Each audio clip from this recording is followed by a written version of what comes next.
Gotta do a little time sometimes. Gotta change my face.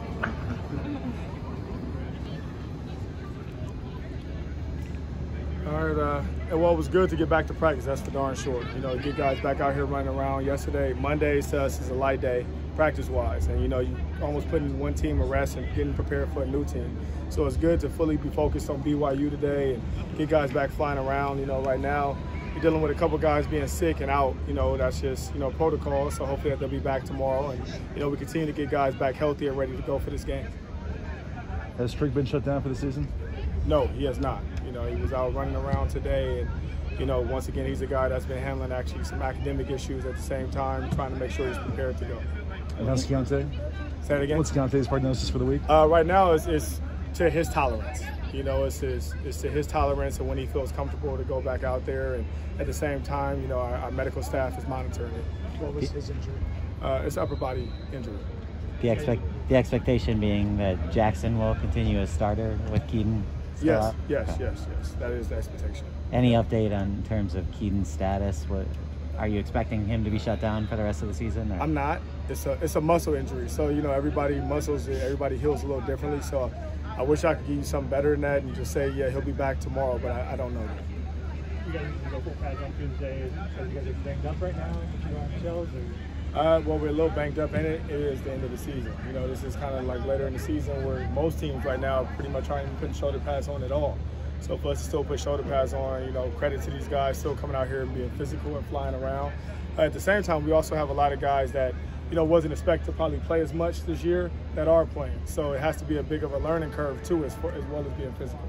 Senior week this week, and there's a lot of guys who will have to kind of make decisions on whether or not to come back for that COVID season or move on. Like, what conversations do you have with the senior class about that type of decision?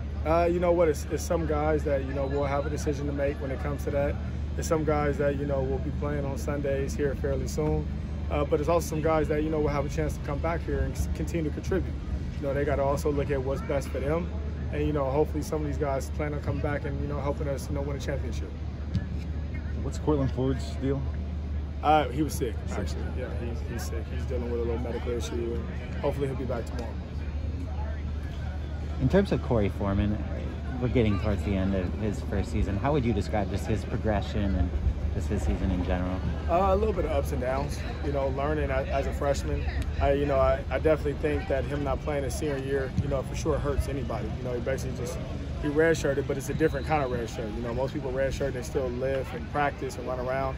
Just with COVID, guys didn't even have access to a weight room or to run around. So, you know, it's one thing to even do a couple workouts, nothing to actually put on pads and hit people and fly around. So, you know, he's had a couple injuries this year and a couple things and dealing with his weight, dipping down and coming back up. So, you know, a little bit of ups and downs, but hopefully, you know, a learning experience also to where he'll be ready to go for spring and, you know, everything going forward. How did you deal with moving past the UCLA game? Did you show a lot of film? Did you just kind of close the book and move on? What was the tact? It wasn't a lot of film, you know, but at the same time, UCLA does do some things that BYU does. So those were the plays, especially the mistakes that we need to correct. Like I say, a lot of the big things that we had in that game, mistakes, it wasn't all of a sudden like it wasn't me and you making the tackle. It was actually finishing. It was you make contact, but the guy still falls forward for 5 yards. So it's not nothing that film could truly do about that. That's a technical issue. That's a, you know, body wearing down issue. That's a lot of different things that goes into that. And each time it was a different problem. Some of the coverage breakdowns, you know, those are things that got to over-communicate. You have to over-communicate with things. And, you know, a couple drop passes, taking our eyes off balls, and a couple breakdowns here and there. And next thing you know, it's a domino effect. You know, one problem becomes 4 and 5 and 6. So just about making sure that we are mentally right and our mindset is prepared to play this next football game. This team's been through a lot this year. Where do you think they are mentally? I'm sorry, I can't So this team's been through a lot this year. Where do you think they are mentally? You know what?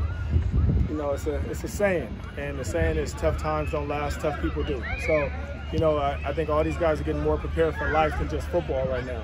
So it's going to be a lot of things that happen in life that doesn't go truly the way they plan them to go, and it's going to be a challenge. And I think they're learning how to deal with adversity, learning how to deal with challenges, and continue to push forward. How do you gauge or tell whether they have bounced back from last weekend? I'm sorry. How do you gauge or tell whether you guys have bounced back and recovered from that emotional? I mean, well, the way that we started practice today, we definitely didn't bounce back, right? It was definitely slow, so I had to get on a couple guys and fire guys back up, and that's why, through the end of practice, I had to bring people up to make sure we understand the way we started practice is not our standard. That was terrible, right? You can't just all of a sudden show up for a football game and think anything's going to go your particular way.